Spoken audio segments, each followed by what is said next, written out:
We are finally moving on to a different manufacturer. अब ऐसा नहीं है कि मारुति सुजुकी की गाड़ियां खत्म हो गई है, but sometimes it is all about the right timing.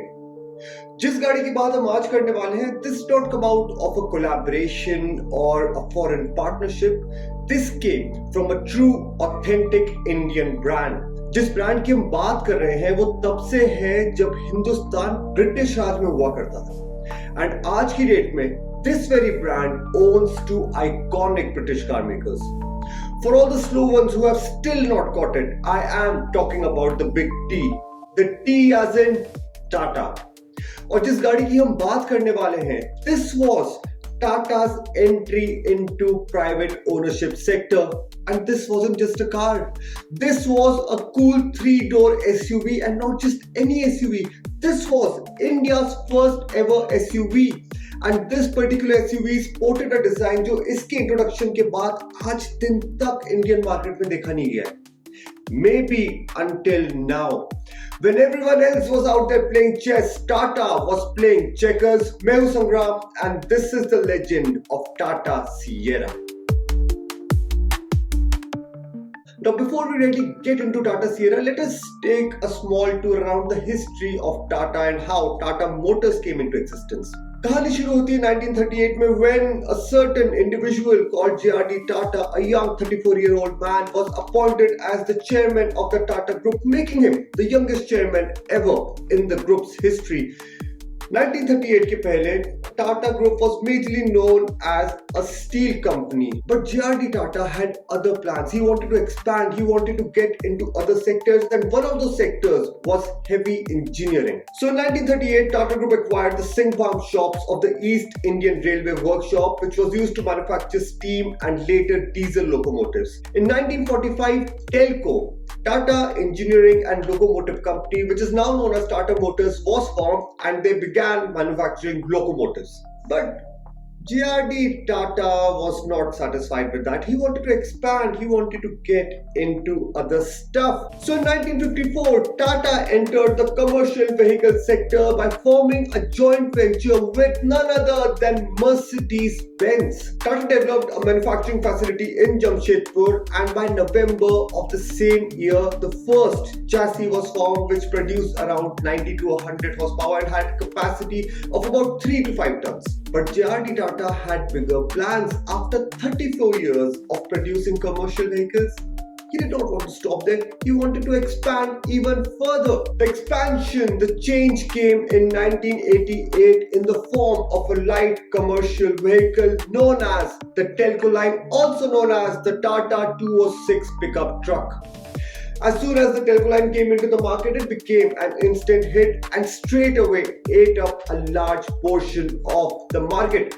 Telco line की popularity देखते हुए the Tata Group could see the future straight up in front of them. They knew that they had to move, and they had to move quickly, and quickly they did. So in 1991, Tata gave India one of its first ever private transport vehicles, and it gave us that in the form of an SUV, a cool SUV that had 3 doors, a cool SUV that had a design which was only seen overseas. From the Telco line, the difference was in the wheelbase, which now stood at 2.40 meters. Options of rear-wheel drive and 4-wheel drive powertrains were offered, and also sound deadening was added. The interior was made more comfortable to attract potential buyers. Tata introduced the first generation in 1991 with a naturally aspirated 483 DL engine, which was mated to a 5-speed transmission, sending power to the rear wheels.